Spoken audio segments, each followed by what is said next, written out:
So if you could be here around 9, that would be great. Okay? Well, listen here. Hello, and welcome to 90 Day Fiancé Okay.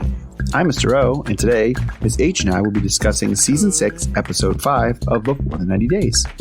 In this episode, Christian's family makes him lose confidence at making things work with Cleo. David gets Sheila's help in eating and relieving himself. Violet leaves work early to hang out with Riley. Tyray is inviting more convoluted explanations about Carmella. Gino and Jasmine try to figure out how to make this prenup thing work out. Meisha tries to get Nicola to understand why things should matter to him. And Rosalind's crying really puts things in perspective for Amanda. As always, we'll end with our Students of the Week, class dances, and life lessons. All right, thanks for listening. Stay safe and enjoy. Hello, Mr. O. Hello, Miss H. How are you today? I'm not too bad. It's getting to be the part of summer, at least in this part of my country, that's just unbearably hot. And so, like, the past few days, I was I feel like I'm bored. I should go for a run, and then step outside to run, and I'm like, I am not running very far. This is awful. I hate this. So that's where we're at. Very fun. Just heat and humidity all the time. Just overbearing, oppressive. How about you? I'm sure it's not as hot. I'm in Canada, and it is cold. I'm currently wearing a puffer jacket and sweatpants. So, yeah. And I'm still could be a little warmer, but, So we're experiencing very different summers right now. Very different summers. All right. And speaking of people experiencing things very different ways, I'm going to start with the, I put quotes around this one, the couple that was probably in this one the least, and we're still dealing with Tyray. So we see Tyray and his sister LaShanti. They're shopping at a farmer's market, and it looks like he says it's about 2 weeks ago since he heard about Carmella's true identity. But the more he thinks about it, the more he thinks everything just must be a misunderstanding. So he's still he hasn't been talking to her, and he's suffering from some message withdrawal. He's like, usually I spent all day messaging. I don't know what to do with myself. So he's been sending snaps, thinking that it's actually her getting the messages, I guess. He doesn't think Christian's real, but he can say that these are read but not responded to.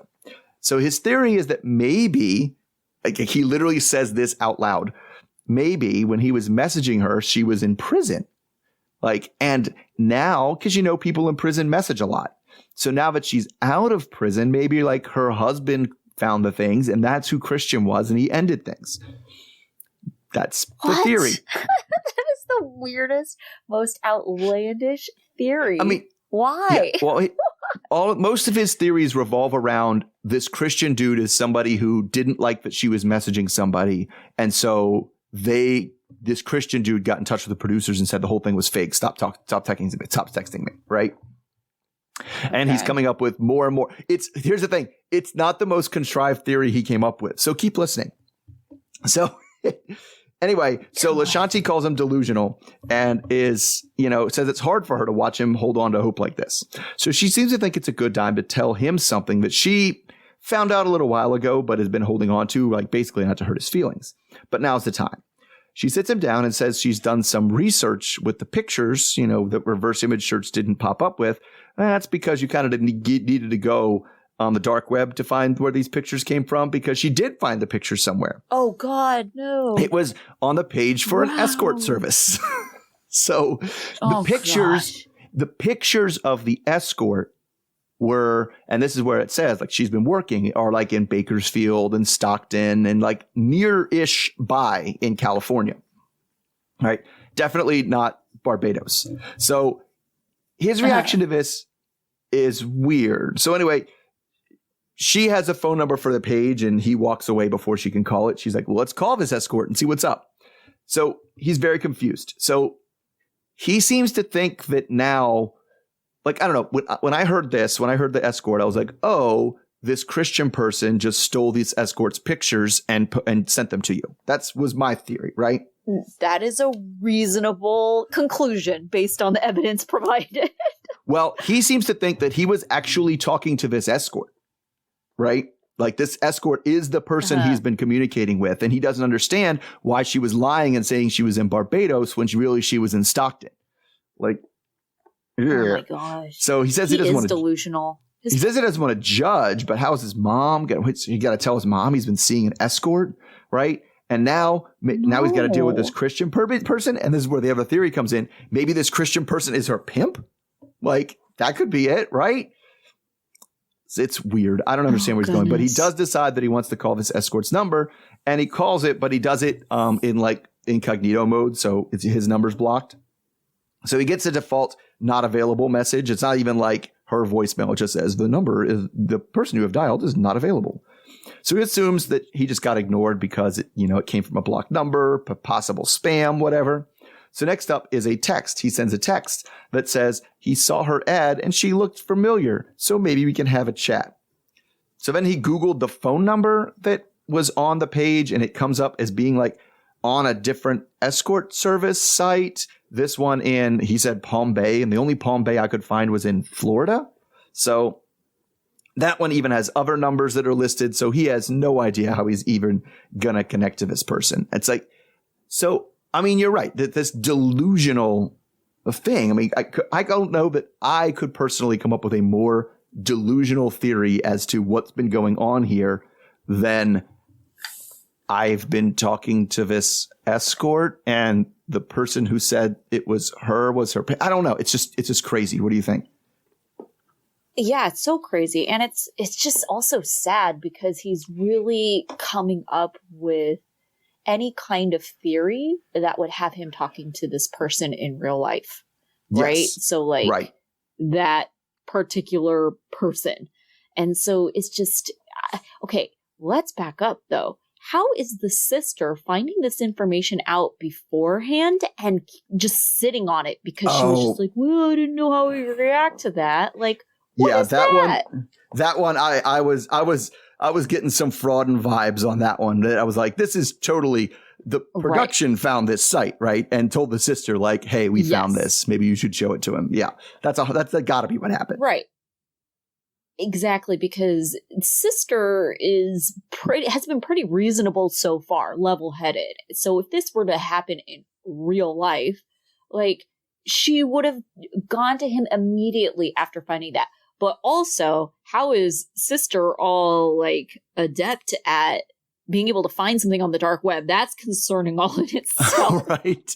I mean, I'm assuming it's dark web. I've never made any actual attempts to get to escort service sites. So I would assume you can't just Google like, what is the nearest escort? Because I would assume the police do the same thing like daily. And that's how they arrest the prostitutes. But so I'm not sure. I assume it's some sort of dark web thing, but that the sister's able to get to. It did kind of scan as making sense to me if they only kind of talk when production's around and we pretty much see most of their conversations. Right. Because if she's like, oh, after the last time we talked, he seemed pretty convinced that this was fake and he was going to drop it. And then you talk to him again and he's like, well, the more I think about it, and you're like, nope, I need to show you this. Like it's one thing to be like, yeah, it's bad enough that he feels like he was talking to a catfish. And then, it's also like, and you're talking to a prostitute catfish. Cause I mean, he was not like super open to it. Like he seemed pretty disturbed by the fact that it might have been a prostitute that he was talking to. Right. And so he's not the kind of person, we've certainly seen our share of people that would be like, what's the problem with that? Girl's got to make a living. Like what? I don't see what the issue is here. Right. And I think to put it in context, he seemed less disturbed that it was a man. Yes. Than a prostitute, right? Actually, kind of, yes. For sure. Yeah. Yeah. He was like, it could be a man? Well, that's all right. Like, we had a connection. Whereas, this is the exact same person you've been talking to. She's just a prostitute on top of that. All of a sudden, like, nope, I'm out. I can't talk to my mom. How am I supposed to tell my mom that? Like, yeah, it was right. It was not exactly the, sex work is work progressive agenda that people tend to have these days. But like, right. Yeah, it's just getting to the point. I mean, when I watch this, it definitely is like, this cannot be real. This guy cannot honestly be still into this and think this is real. This like, I just keep feeling like he has to be putting this on for production so that he gets to stay on the show for a few more episodes, right? Like it's. Oh, absolutely. Like you are not that delusional, especially someone who I would think would have cultivated some kind of healthy skepticism, being the super fan of Catfish as he claimed to be. Well, he said he watched the show at least, but yes. Okay. Right. How do you go from that to like coming up with these very insane delusional like theories on how this person could still be the same person? That doesn't make sense. I feel like it is a put on. I also think it's also a little weird because he talks about how low his self-esteem generally is, right? And generally when you have a low self-esteem like that, you tend to be super skeptical, like, nope, too hot, can't be right. This person would never talk to me. Not a chance. Right. Like, done. Right. Almost a little pessimistic as well. Right. Exactly. To the point of pessimism. Exactly. All right. So yeah, let's go to more other pessimistic people. Let's actually talk about, let's talk about Riley and Violet. So Riley is still upset that Violet had plans on his like first whole day in Vietnam, kind of left him high and dry. So producers are trying to talk to him about it as he's getting in the bathroom, getting himself put together, like he's like squirting on cologne and really concentrating on getting his deodorant open. But that doesn't last long before we see him fully dressed and he goes into his bedroom to FaceTime with his friend Tiffany. So he tells Tiffany that Violet is as beautiful as he had imagined, but he's upset about how things are going so far, namely that he's alone. So Tiffany doesn't understand. Well, why? How is her plan anything but you? When is she going to meet her family? When is he going to get to know everything that he wants to know? She says she thinks he should push the issue even a little more than he already is. And it's weird of her how she's putting him off to the side. So it seems like he's getting even more suspicious that he's not the only man in Violet's life. That seems to be his main suspicion, is that whatever she's doing with him, texting, messaging, getting money, she's doing to a bunch of dudes. So another red flag for him is how she didn't think much of the pearls. So that means before he gives her the other gifts that he brought, including I guess it's a non-engagement, it's a ring that he says isn't really an engagement ring, but she's like, it looks like a band. I don't know what he's doing with this ring, but it was a ring and it was in like a box with its own LED that like shines down on it when you open it. So anyway, Tiffany thinks he needs to be very, very careful because he's putting all his eggs in his Violet basket and she doesn't want his eggs to get scrambled. So, but then all of a sudden we kind of come out of nowhere and Violet's schedule is open now. She took the day off or something. I don't know, but it's open now and she can hang out today. So we're going to meet at the Independence Palace, which I guess was the president's house. And she says the president's house during the Vietnam War. Now they're in Saigon. So that means it was the South Vietnamese president, and there are North Vietnamese flags, or I guess just Vietnamese flags everywhere all over this place. It seems to be like they use it as like a "we won the war" like museum, more or less. So anyway, the point was it would definitely not be the first place I would take an American when they're visiting Vietnam. Be like, hey, remember that war you lost? Here's what we commemorate how we beat the shit out of you. Isn't this lovely? Like not that great. So Riley seems pretty unfazed by that, but is more concerned that it doesn't seem like Violet prepared for him and his trip at all. But every time he tries to bring up concerns, she keeps like pointing and being like, oh, look, there's another tank. Did you see the tank? I'm trying to talk about the tanks, man. Look at the tank. It's very weird. So he tries to get her to commit to being available for him the rest of the trip. And she tells us that, she decided to leave work early and meet him because, he made all of his time for the trip, I guess. So soon enough, he is sweating just uncontrollably, which I can't blame him because it's Vietnam. But his shirt's soaked. He just needs to get into air conditioning, but he can't walk too fast because he's got a bum knee from the military. So she didn't know about the bum knee. So she's like, well, why didn't you tell me that? It's all weird. So he seems to think now that things are going okay, but it's only a matter of time, he thinks, before Violet throws him some other curveball. All right. So what is up with this? I mean, Violet, I will give him this. Violet is extremely erratic in terms of how she's engaging with him. And I think it's a pretty big red flag. Well, maybe she just honestly had doubts that he was even going to show up in the first place. right? So but you didn't I say would that. really have to get Like, I would have to get a better sense of like, you know, how important this job is. Oh, this clock. Okay. Yeah, how important this job is to her and, you know, I don't know, her whole work situation, because we've certainly had people who couldn't take time off of work because they needed the money or they would have lost their job, you know, various other things. So if she, you know, wasn't really thinking that he would follow through and actually show up, then I could see how she isn't going to jeopardize her job situation. And then when he's actually there, then she's just like, oh, okay, well, let me see if I can at this point, because it's kind of last minute. So I could kind of see that. But isn't this the couple too, where he showed up the first time and she didn't meet up with him? Am I remembering that correctly? No, Tyray did that. This is his first time in Vietnam. This is his first time coming. Okay. All right. So, but maybe she just didn't take it as seriously. And it's like, what do you say to the person when they show up? Oh, I didn't think you were serious. I didn't think you were actually going to show up. I don't know. Knowing Violet, she probably would have said that if that's what she was really thinking. But, she does seem to not think. I mean, it was just weird, like, because he mentioned it, and the thing that would have concerned me, and it comes up with other couples as well, is she was dodging his questions. Like, he would literally ask a pretty serious question, like, why wouldn't you take the day off before I got here? I thought that would be pretty important to you. And she's like, look at those flowers. Aren't they pretty?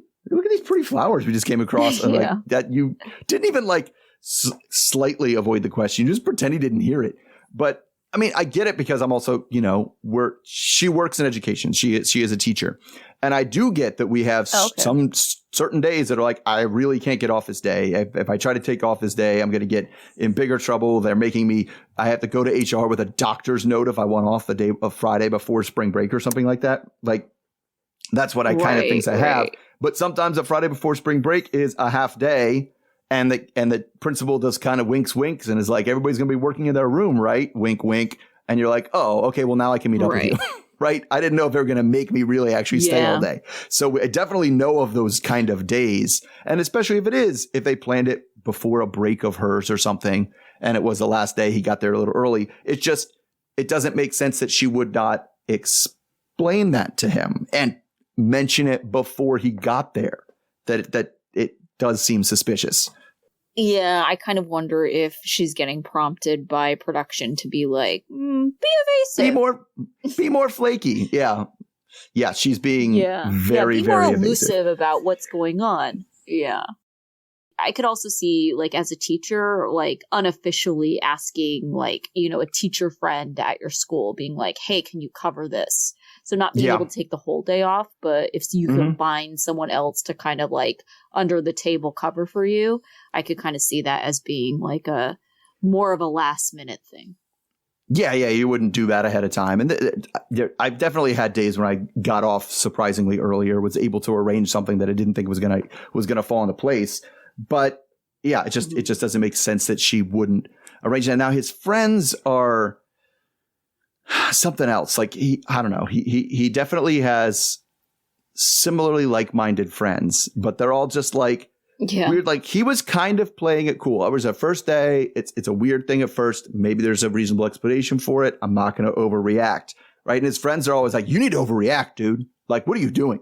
Like, you need to let her know what's going on. I was like, oh my God, please don't listen to this advice. This is not going to get you. Not that you should roll over and just take whatever they give you, but like, let's not just like oh man, you didn't fly off the handle. That was the wrong choice. You should have flown right off the handle immediately as soon as she said anything to you. It's like, maybe a bad choice.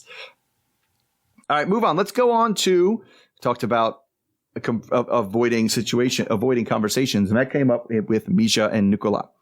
So we start off in the hotel room with Nicola trying to wake up Meisha, who's, was trying to sleep off the flight and everything, and he waited as long as he could, which was 7:45. So late enough to be get up, lazy, I guess. So the first challenge is before they leave for her to find something to wear. So producers were asked if anything happened last night, and she said, nothing God wouldn't be proud of, but maybe a little bit of heavy petting. So Nicola says, they ask him the same question. He says there was kissing and hugging, of course, but they're like, was there heavy petting? And he was like, what does that mean? I don't know what that is. I don't know. Pets? That was weird. So he didn't sleep well because he's not used to women being around when he's trying to sleep. And she's feeling a bit weird that she doesn't really know how to gauge a relationship outside of how much physical contact there is. And she knows that that's not something that he's going to be doing right away. So she is wondering how they can bridge that gap. So they kind of troll her. I didn't even troll her that bad. They say, she's like, I'm going to get ready. And then it says 1 hour later, which is like not even that long to get ready if you have a shower and everything. So they're out in the town in Nazareth and they're seeing sights like the well that Mother Mary visited and the smoothie stand. So they sit down with their smoothies and she says she likes the town so far, but really the important thing she came to Israel to see was his family. So he's like, wait, why? It's not like you're marrying my mom. Why would you want to see my family? That doesn't matter. What are you talking about? Why is that important to you? So yeah, things kind of go off the rails there because she was like, well, what about your brothers? I could meet your brothers. And he was like, oh, they don't know about you. Like, you haven't been here. And she's like, well, why do your brothers not know about me? So it's an ongoing argument that kind of lasts the rest of the time where she's like, this is weird that you didn't tell anybody in your family about me. And he's like, they don't matter. That you're not marrying them. Weird. Dummy. That is weird. Yeah. So Meisha knows. Meisha said she already knew about his hesitation with telling his mother because of her past, being divorced and everything. But this is the first she's heard that he's essentially been hiding her from his entire family. So again, he just does not understand what she thinks the big deal is. It's not like the Bible says, thou shalt tell thy brother about my fiance. So who cares? So he doesn't. So the marriage is between him and her, not them. So he also says that he was waiting for her to get to Israel, before he said anything about it, because it's kind of similar to the what you were saying about Violet. I didn't want to make sure you were going to be here before I went through the whole thing. So anyway, they're back in the hotel room later after a long, tiring day walking around town. So Meisha says she doesn't want to rehash the tough parts of the day, but she kind of wants to rehash the tough parts of the day. So she tells them that she's still struggling, like after a whole day of processing it, about how he didn't say anything to his family about her, especially the parts, kind of hiding the parts from people that he might find embarrassing. And then he is confused, or at least acts confused, because he's like, embarrassed? Who said anything about embarrassed? You said embarrassed. I'm not embarrassed. Why do you keep talking about embarrassed? This is weird. So she thinks he seems to think that she's just inventing drama to get mad at, and tells her she should go to sleep. She asks if he's done with this conversation, and he says, well, yeah, I pretty much am. So he tells her that he knows she wants to talk about it, but she talks too much. And this was a direct quote. She's more cute when she's mute. So she actually was really cool there about not taking the bait, and is just like, you're trying to deflect. You're trying to get me mad, so I talk about something else, but I still want to talk about this family thing. So he doesn't even understand what the issue is, and he's getting very annoyed that she keeps bringing it up, but she blames his inexperience with relationships. That, things tend to come up when you actually don't resolve them. They keep coming back up. That's why you have to resolve them, and that's how relationships work. So eventually, though, even she gets too tired, like literally tired, for eyes closing of the conversation, and they leave things there. So I don't know. Can you make heads of tails based on what I said about what his thought process was? Because he didn't make any sense to me at all. No, it just sounds like he's really immature, and I just foresee there being huge issues because she seems to have a lot of experience with relationships, and I don't even mean physically. I mean just like dealing with another person, having to consider someone else's thoughts and feelings, being able to communicate what you want and to be able to compromise. And it sounds like this guy has zero experience with any of that. Yeah. So I just foresee this as being like she is just too emotionally mature for him, where she's just going to be like, I cannot deal with this person. I think there is some amount of coaching that's going to happen at the beginning, but I also think like from his side that there's going to be a stubbornness about like he knows better. Because even if we think about like how their relationship got started, it's almost like he's in a weird position of like, I don't want to say authority, but somehow superior than her because of his, because of his superior biblical knowledge. Yeah. Right. And so he's the expert, right? And so like that he kind of has that over her in a way. And I think it fits in with kind of a traditional patriarchal, culture. And to go from that mindset and that context to, no, my partner actually has to help coach me through these communication and relationship things. I think that part is going to spell disaster for them. Yeah, he's not a very coachable person is the problem. Like, because, kind of the things you didn't see, you're not wrong, because a lot of the time she was like, and she seems to be trying to be very cognizant of the fact that he doesn't know this kind of relationship stuff. And she like even says like point blank to him things like, I know you don't understand why this is a big deal to me, but this is a big deal to me. So we have to talk about it. Right. Like, and he's right. That's dumb. Why would we do that? It's not a big deal. And she's like, yeah, I know you don't think that. Right. And she's trying to be as patient as she can, but he's just like, but I'm right. And so like, why would we? So every time, like, and not just, and he's pretty mean spirited about it. Like he laughs after everything he says, but it's like, just because you went haha at the end doesn't mean that wasn't really hard. Like you're cuter when you're mute is like, that's not funny. Like just because you laughed at the end of it doesn't make it funny. And like that, just like, what do you say? Embarrassed? I wasn't embarrassed. It's little semantic games that are a little bit on a translation issue, but more on the fact that he's just like, this is annoying that we have to talk about your boring shit. We should talk about God. Well, I mean, that's like lesson 1, right? Don't be dismissive of your partner.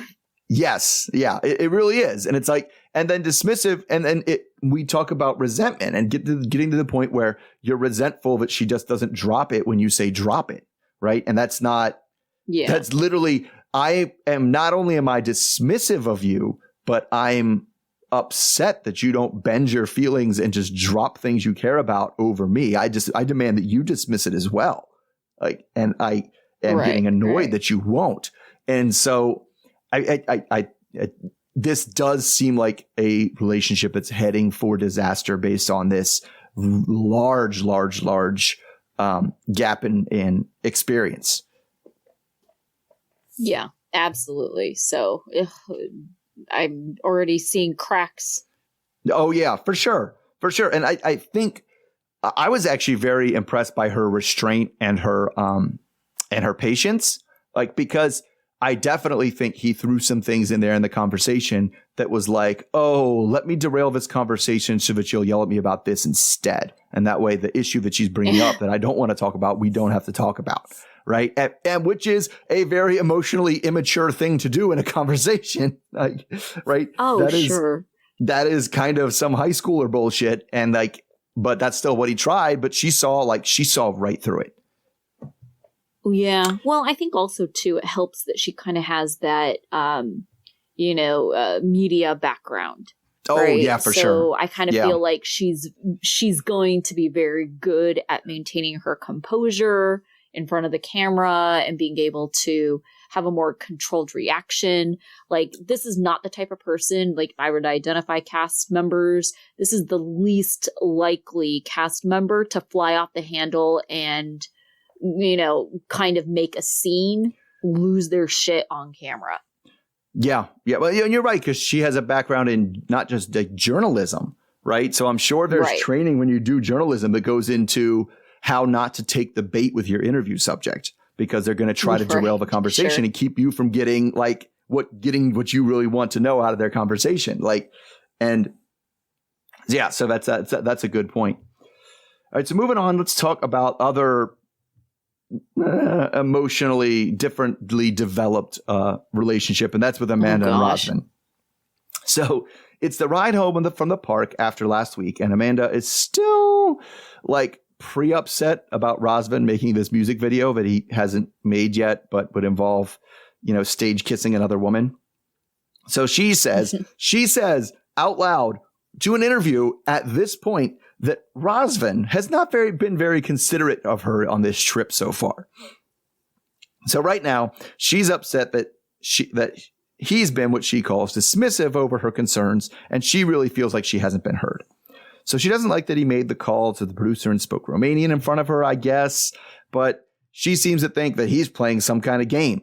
But he sees it as and he says a test of sorts, but which sounds bad, but then he clarifies what he means. Basically, he's like, if what I do for a living is going to cause this relationship to fail and it's going to cause a jealous reaction and you're not going to be able to handle it, it's better that we know that now than like have you bottle it up and everything falls apart later, right?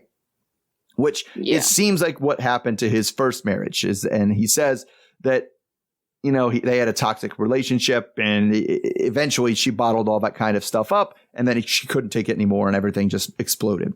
So explaining this brings him to tears, actually. And that seems to get Amanda to back off at least a little bit. She doesn't do the classic thing where, oh, he cries because he cares, but more, she was kind of taken aback being like, it seemed to me, she didn't say it, but it seemed to me she was taken aback because she was like, oh, like he actually has emotional investment in something. He's not just a fuckboy. Like this is not fuckboy behavior, right?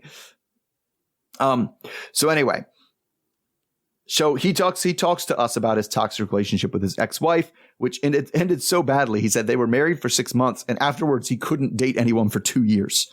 So her empathy, though, only seems to last for so long. And then she starts talking about how he doesn't listen to her feelings. But he's pretty good. Like I'm surprised that it's the level of emotional maturity that this guy says when he's talking through conversations, because he, again, doesn't he doesn't get defensive. He doesn't start saying, well, you, what if, what about you? He just says, well, it's tough to listen to your feelings when it feels like you're disconnected from me, right? And you're not really here fully present. So in an interview, she says that maybe she's been a little bit hard on him so far. And she's been putting the expectations for this relationship too high, which means that like it's just a weird, awkward thing for everybody. Nobody can be relaxed and open up in this relationship. So I don't know. I feel like she kind of ended, she's starting to get it. I think she might be getting it, but I could see it going. And maybe I'll get your opinion whether you will. I think it's just going to go completely backwards. She's going to backtrack next week and not learn the lessons that she learned this time and keep them. Yeah, it's hard to say because I think a lot of it is really subconscious, right? I don't think she came into this thinking like, I'm going to sabotage this because I'm really not ready. I think it's something that it's like the thought of maybe I'm not ready. That might be more of a conscious level. But I think like the whole sabotaging, what she's been doing so far, has been more subconscious. So I think she is going to start reconciling like, oh, well, I've been really hard on him. Is it because I'm not ready? I think that could be moving in a more positive direction. But do I think her actions are going to all of a sudden do a 180? And then, no, I don't think so, because I think those underlying feelings of I'm not actually ready, they're still there. And so I think it is going to be really difficult for her to treat him better until she feels like, it's either not serious, and because I think that's the other thing is like, this seems very high stakes. I feel like she would be, and I don't think she's not really in a situation where she can consider this, but if she was in more of a low stakes situation, I feel like she would just treat him better in general. Yes. No, I do. And I think because in the kind of way she said it, she's going on this trip to be like, I'm auditioning you for the role of dad. Like you have to be my soul partner and a father to my children. And so that is And she's putting that on them. Yes, she is 100% doing that. He is not saying, I want to be a father to your children. This is what we should be deciding now. He's like, right? I want to be the friend of your children. Yeah. Right. Which, yeah, I mean, different opinions on different things. I think it's, that's a fine role for because at the end of the day, unrealistic. He'd be a step parent. Yeah. Like, he's not, you're not my real dad. Right. And so I think that's where it comes from is she's been doing that. And I think she finally may have at least cracked the idea of it, like he's a person and not an object that she can just wave and be like, wait, is this a dad? Let me wave this in front of my let me put this in front of my face and in front of my kids and see how this piece fits into our puzzle, right? And not thinking like, oh, wow, he actually has thoughts and feelings as well. Like, and that's when he started crying, and he can be emotionally hurt. Like he has things of his own. Like this isn't just all about me, right? Which I think this is literally the first time in the relationship that has come up. Right. And I do find her very frustrating in that is she's so self-absorbed, right?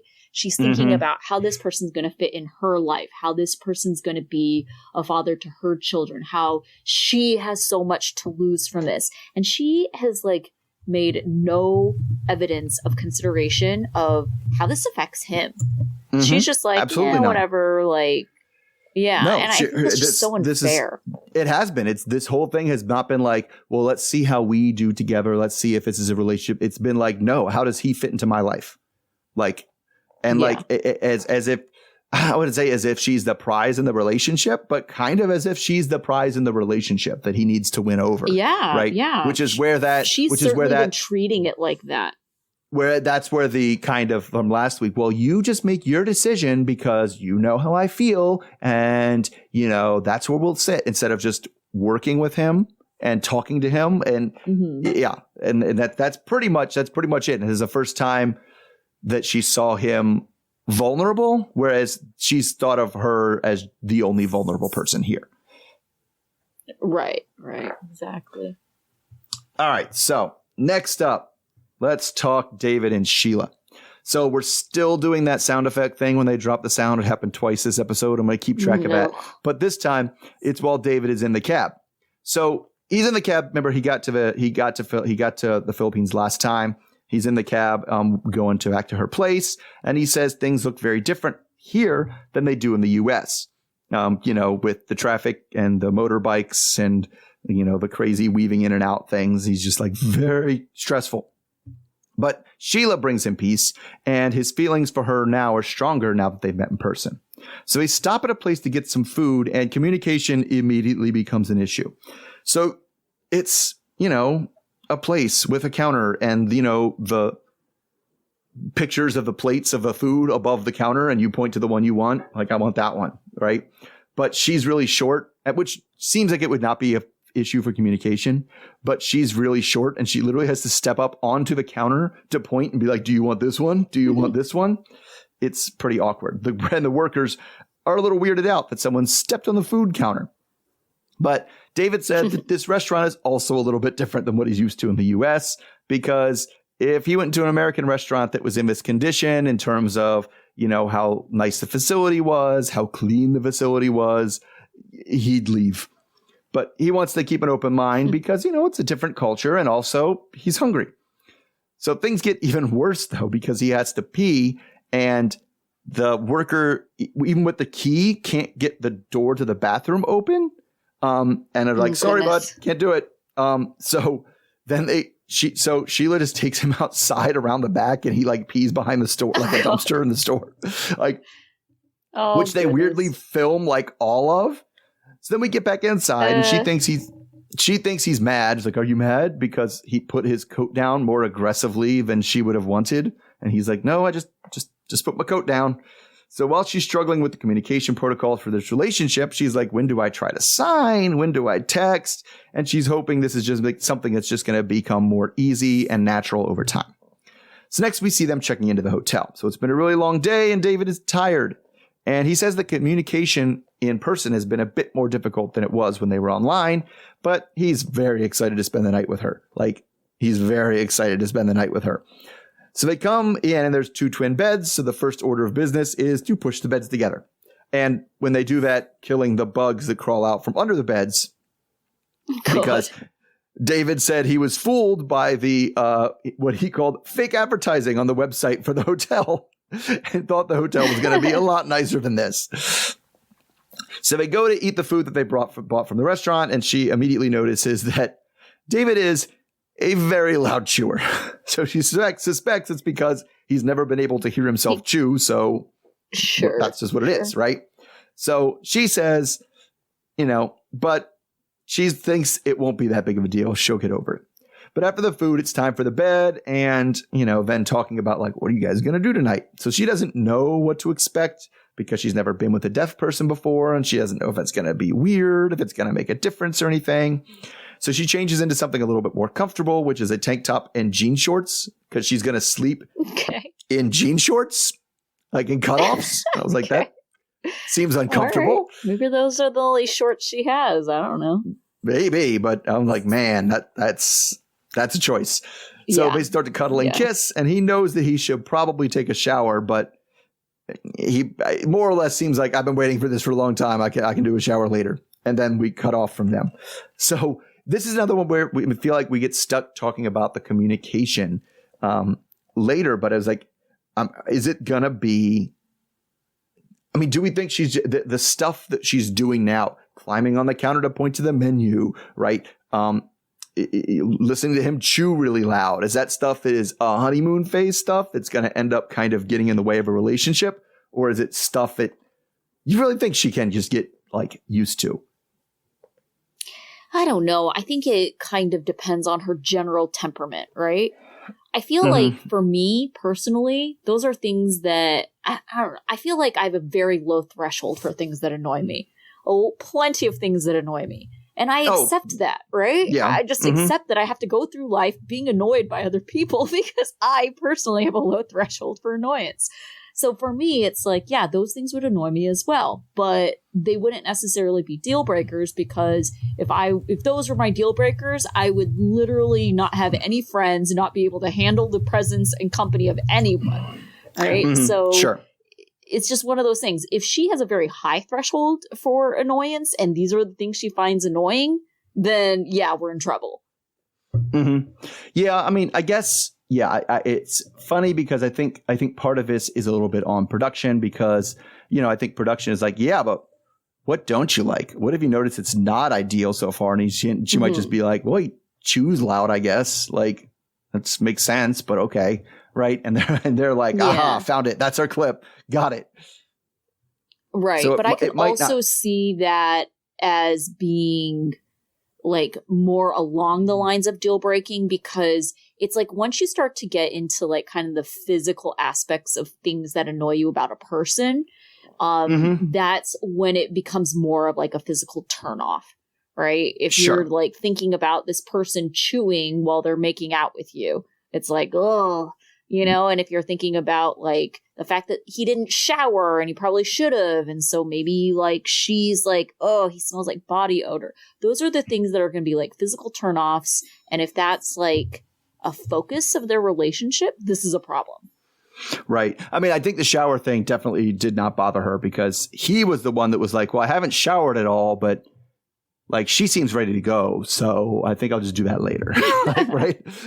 So, definitely between these two, among, I would say, most of the couples that we've seen, these ones definitely have seen the most like, oh, dude, we are banging tonight. Like this is happening, right? Immediately, right? Right. And no hesitation, right? Yes, both of them are like, "Yep, this is what we're doing tonight. I am into it. Let's go."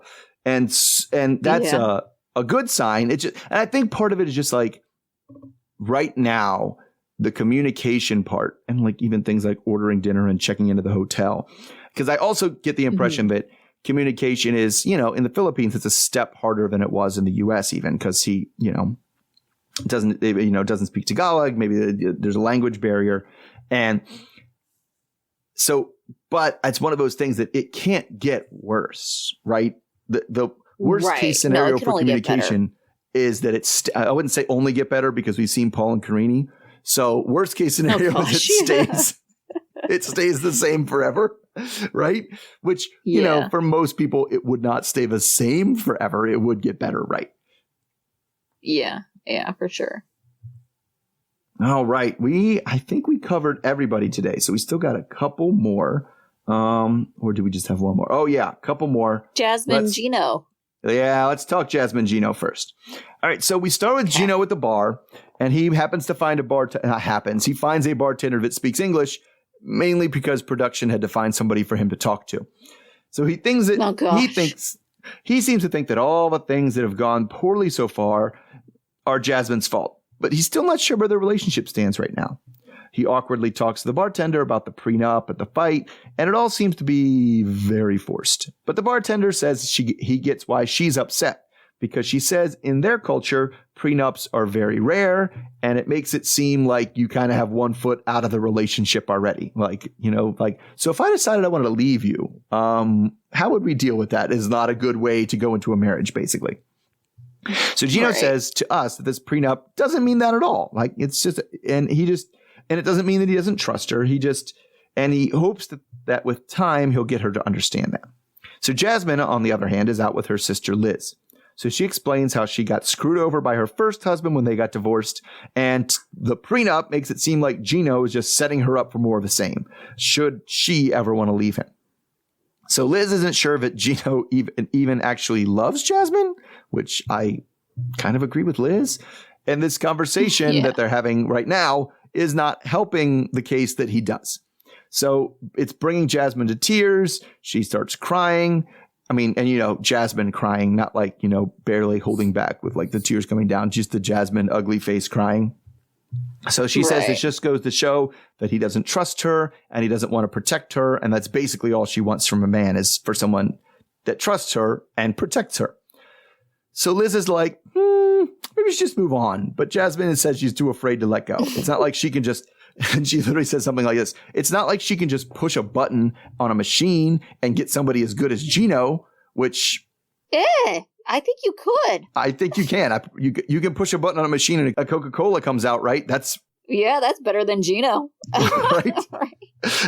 So she seems to think that she seems to have some very, very deep-seated fears of abandonment that she still hasn't dealt with. But she keeps saying she still wants to marry this guy. So after their separate conversations, Jasmine comes back to the apartment and, seeing that Gino is still gone, texted him and then leaves to try to have a conversation with him where she's going to listen without yelling. So what she wants from him is to be treated like the most important person in his life. So he, going back to him before this conversation, says he doesn't want to lose her, but, needs to stand up for himself by having difficult conversations. So he gets to the restaurant first, and she kind of comes in and sneaks up behind him. And he's like, oh God, you're here. Oh, hi. And she started the conversation by apologizing for the hurtful things she said, about bad sexual person and my ex is better and things like that. So says she loves him, but she doesn't want to lose him over money. So before she gets into her spiel, he says, he put some time and thought into it. And we see him like nervously shaking, like also, jiggling his feet and stuff. And he says that he's thinking about getting rid of the prenup because he doesn't want to lose her over it. So he decided, after talking to the bartender, he says that this was primarily just a cultural misunderstanding. And if being with the love of his life requires giving up the prenup, then that's what he's willing to do. But he says it isn't the only thing they need to work on. Like, she needs to work on not saying hurtful things when she's upset. So Jasmine tells him he needs to work on making her feel like the most important person in his life. So she's thankful this time that she let him talk first, because she tells us off camera that she was going to tell him she was willing to sign the prenup if he insisted. Yeah. So she then brings up a document that she wants drawn up, a will that guarantees that she'll basically get his money if he dies. So for him, he thinks this comes out of nowhere. Like, what's the problem? You'll be with my family if things go wrong. And oh God, no. Not good enough for her, because she's like, yeah, but your family hates me. So why would that be protection? He's like, oh, no, that's fine. No, you would be fine. She says the only kind of protection that she wants comes from like the will. So I think this is a little bit, I don't know. I feel like this is kind of backwards to me. Like, isn't it pretty much understood by most people that, especially, I wouldn't say nobody, especially if it's someone who doesn't have like children or anything, that if you die, your spouse gets everything? Isn't that pretty normal? It seems like weird that he's turned off by it. Yeah, I think that's pretty typical, right? Because you're thinking about your immediate family, and your immediate family is typically your lawful partner, right? And then any children that you might have, like that's your immediate family. And then, you know, if you think about, I guess if you're more younger, I guess you would think about like your parents as being your immediate family and possibly siblings. Yeah. I mean, it's something that's, I don't know, it just seems weird to me because I have a living will right now, which is because you should when you have children, because it's important that you make sure they can be taken care of in case anything happens. But yeah, literally everything in the living will is about like, all right, well, these are the things that have to happen with my money to take care of my children, right? And if I didn't have children, I wouldn't care. Like, I really wouldn't care what happened to my money after I died if I didn't have children. Like, it would not matter to me at all. Right. Like, it's just that those are the people. You're not around. Why would you care? I'm not there. I don't care. And so, because I think, and I also think it's a little weird because it's one of those things where I think a lot of time with the prenups, right? And we've talked about this a lot. They're just more or less writing a contract that does what the law already would have done, right? And they do follow the law. And probably the most important part of the prenup is the financial like disclosure stuff. So you basically have a signed document before you got married of what you each had going into the marriage, right? And so that way, that's when you get divorced, you don't have to argue about what did you have before we got married because you literally signed what you had beforehand, right? And right. And that's probably the most important part of the prenup, which makes it sound like not as big of a deal. And I don't want to know why everybody doesn't phrase it like that, but but the living will is definitely, I'm almost certain most states have a law. If you die without one, your spouse just gets everything. Like that's like automatic. Right. That's why we have like marriages and stuff. And so the implication to me is that he has one that says otherwise and doesn't want to change it. And that seems unusual, let's say. Yeah, well, I mean, he's a little bit older, so that's possible. But she's the one who's kind of coming at it like, you know, she wanted the will. So I think that also could just be, you know, difference of law in Panama versus a law in Michigan. Oh, it could be. So if she doesn't know that this is like typical, then yeah, she's going to demand that because, you know, she wouldn't have gotten that if she was in Panama. Yeah, I mean, it was weird the way. Yeah, it was weird the way he framed it because he was like, when she said that, he was like, "What do you have to worry about? My family will take care of you." Like, as in, and it sounded like my family's getting the money and they'll use it to take care of you because that's the right thing to do. And it was like, and I'm with her. I was like, Gino, have you listened to your family talk about her? Like, they think she's a gold digger. They're not going to give her money, dude. Right. Right. And then also, if she's going to get in the end, why are you even creating a middleman? That doesn't make any sense. Yeah. And he just, because he has this weird thing, and this is one of the aspects of Gino I never really thought about before, that, I mean, Gino is a terrible person on many, many levels. And one of them is kind of this, like, he doesn't want to give her money. He wants to take care of her. Right? He wants to buy the things for her. I think he wants to use money to control her. Yeah, that's what I mean. I was like, he doesn't want her to have money. He wants her to have to rely on him for the things she needs. Yeah, exactly. Right? And so that is one step. He's not going to say, "Oh, here's money, go find an apartment." He's going to be like, "Find an apartment and I'll send him the rent." Right?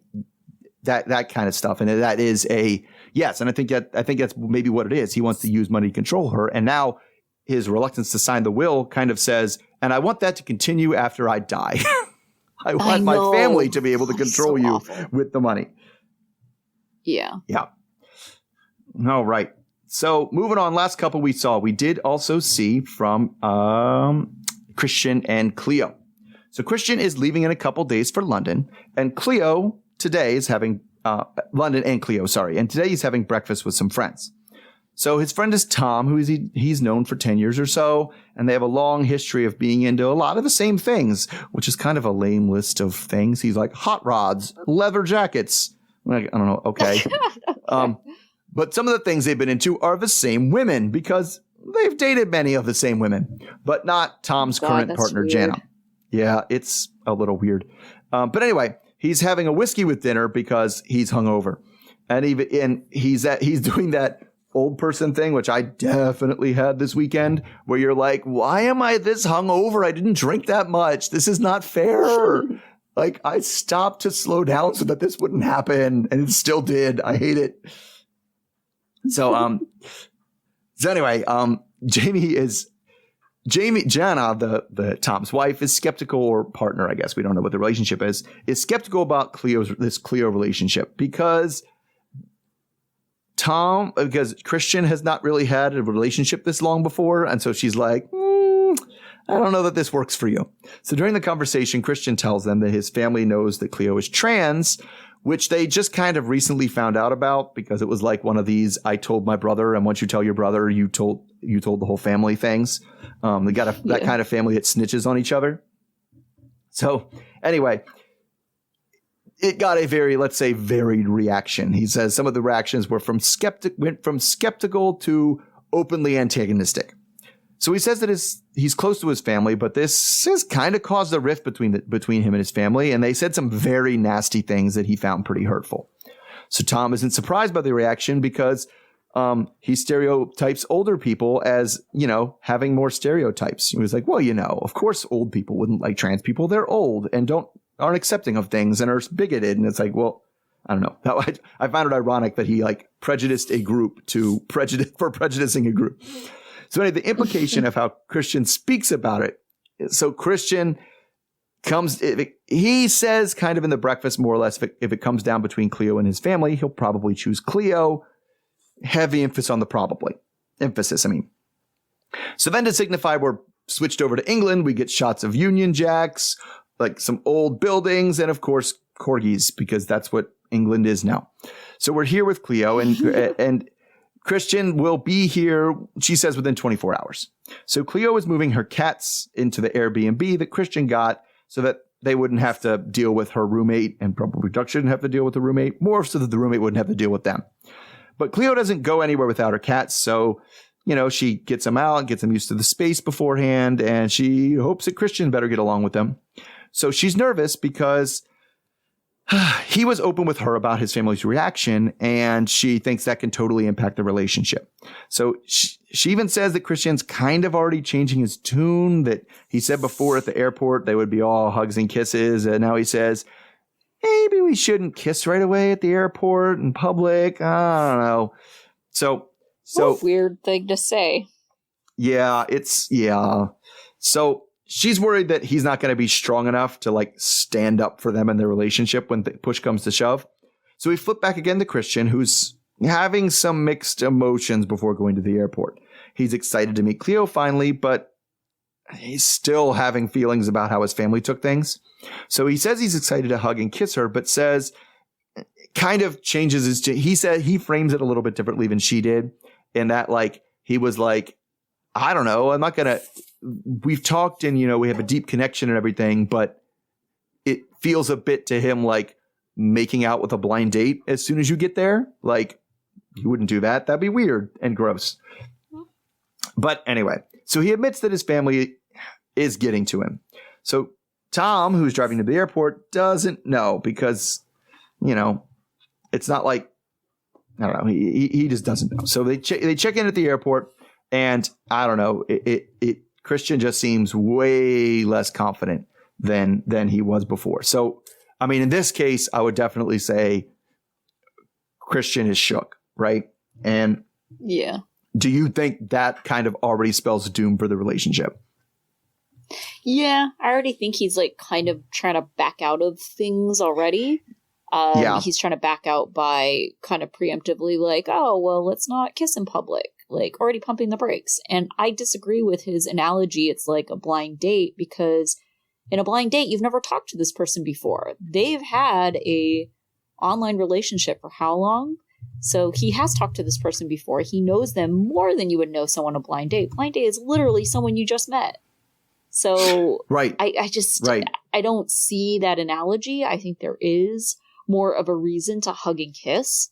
You know, it doesn't mean to be make out, like have sex at the airport. Like no one said that, you know, but it's like you're even saying that like hugs and kisses might be out. Like I just feel like he's setting the scene for a quick exit.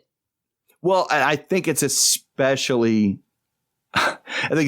dumb to group hugs into that because like I hug a lot of people. Like a hug isn't even romantic, man. Like that's just like right. You are someone who means something to me, so I will give you a hug. Not even that all the time. Yeah. I definitely got roped into hugging like people I just like met with a hug, like, oh, hi, nice to meet you, hug. Like that happens. Yeah, because they're a hugger. Right? That, you know, they're like, I'm a hugger. And you're like, oh, okay, hi, we're hugging now. Sure.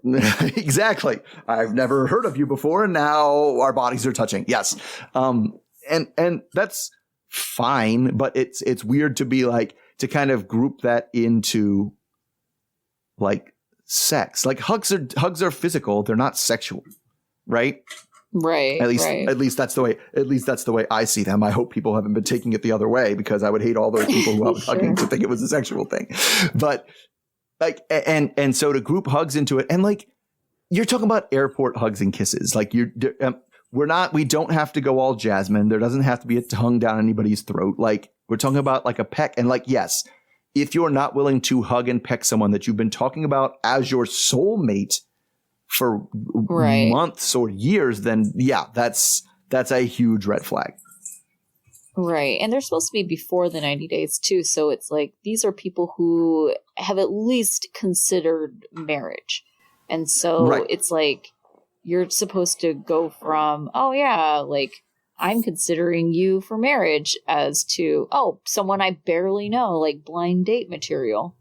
Right. I mean, when we have seen that, and kind of in the past of people who barely knew each other that were doing before the 90 days. And it was like, different. But I also think a lot of those people tended to be, and it usually gets awkward because usually of those people, one person is like, well, I'm going to see if I'm going to find my soulmate. And the other person is like, oh man, this girl from America is coming to bang me for a week. Isn't that awesome? And they're like, this does not match up. Right. But so I don't know. It just, I at least appreciate that Cleo and it's funny that this has happened because the other thing, we didn't talk about this time is Cleo's autism is like, I feel like she's more in tune with the little signals and stuff like that because she's always had to pay attention, like actually actively pay attention for, oh no, they didn't say this thing. That's a bad sign. Right. And not just kind of like, I get a vibe or a feeling, you know what I'm saying? And I feel like she's definitely picking up on it. Isn't it also the case that she might not be into like hugs and kisses? Like, why is he assuming and setting the tone? And like almost to me, it just almost seems like a rejection. Oh, it absolutely does. Like, and I don't know if how much she is into it or not. She seems to be like, at least, and this again goes with the autism, like the cultural norm and expectation when you're meeting your lover at the airport is to give them hugs and kisses. Right. And so the fact that he's kind of backing off of that, whether I want it or not, is like, and especially because he once did say he wanted to do that and is now not saying he wanted to do that after his family shit all over me is a bad sign. Yes, definitely a bad sign. So I don't know. It just seems like just an opportunity to reject someone before it just seems pointless. Well, in this way, I also am a little bit worried. He's trying to find a way to preemptively get things in the way so he can be like, well, it wasn't because she was trans. That had nothing to do with it. We just weren't a good match for these other reasons, Yeah. And so it's a little concerning. But what's more concerning is that, to me, is a couple things. One, there's another new couple on this show next week. That was on the next time on. God. We've covered everybody. I was going to say, this is already super. long. It's already too many people. We have 1, 2, 3, 4, 5, 6, 7. So we're going to have 8 couples on this show. And what bothers me even more is that on Monday night now, there's going to be a The Other Way episode. Like starting on 1 week from today. I don't know. This is a lot of content. Like, it's tough. Yeah, for sure. I feel like they could just spread it out a little bit. Well, I just also, when I'm watching this, I'm still always on the train of this show would be so much better if it was an hour long. So much better. Yeah. Yeah, it'd be like Love After Lockup. Even Love After Lockup, when they started doing episodes like an hour and a half, it's just like, ooh, you're just like, when is this over? Yeah, for sure. Especially with the commercials. All right. So that was everybody we covered this time. And so we will talk about our students of the week. So my student of the week this time, I'm going to give it to, I guess I will give it to David for being a good sport and peeing behind the building and without complaining. Like, he was swatting flies in the place that was delivering the food. They were like trying to open the bathroom door with the gloves on that they were serving the food with, and it was like, you're not what? But he made it there. He did okay. Yeah, I went with Meisha. It sounds like she's trying to be patient and communicate with him. And I mean, it's not really her fault that he is unreceptive and uncommunicative, but she's trying. Yeah. So, class dunces. My class dunce, I went with Tyray. Just this is silly because I feel like it started off the deeper and deeper this goes, the more it transitions from, he's just in denial to, this is just sad, into this is infuriatingly frustrating that he's still sticking with this and doing these elaborate conspiracy theories. Like, it's not even sad anymore. It's just like, dude, come on now. Like, I felt bad for you, but seriously. I don't feel bad for him at all. No, I don't feel bad for him because it's like willful ignorance at this point. Yeah, that's true. All right. So what about your life lesson? So my life lesson, I already said it, but I was just like, man, when someone visits your country, make sure you pick something that's culturally sensitive to show them as some of the landmarks and not like let's take my German friends to the World War II Memorial. Isn't this great? Look at all these battles we beat you in. Like, why would I do that? I wouldn't do that unless they had specifically asked to see it. Right. So that goes to Violet taking, Riley to the thing. I was like, let's think a little bit about the past and about the person and where they're coming from and what they might, what might not be the highlights of a tour for them.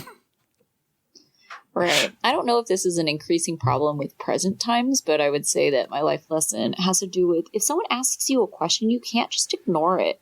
And I'm just so shocked at how we're like increasingly getting to a time where I don't even want to say it's a generational thing, but it's just like becoming more of like an accepted thing where it's like someone doesn't want to answer your questions. They just won't, which I get over text message. And it's not even like I understand it over text message. It's more like it's less rude over text message, right? But like when you're to your face and you're just gonna not answer, like that's just ridiculous. You have to have some kind of acknowledgement of like listening, and then just if you want to say like I can't answer that at the moment, but just at least acknowledge the person's asking you something. That's true because text messages people pull the I didn't see that one, I'm sorry. Like, it must have been a bunch of text messages in a row. Like, it must have got buried in the list. I don't know. Yeah, but like, yes, it is like a wild. I think you're kind of right. It's more worse in present times that people just like either completely ignore what you said to them or completely ignore that you're speaking to them. Right. Yeah. And it's just it's wild. It's wild. Yeah. It's so weird. All right. So we will be back again next week. Yep. Yeah. So we'll have to figure out what to do about this The Other Way thing. So I guess next Monday, though, the show won't have aired when we record this. So we'll be back with just talking about Before the 90 Days.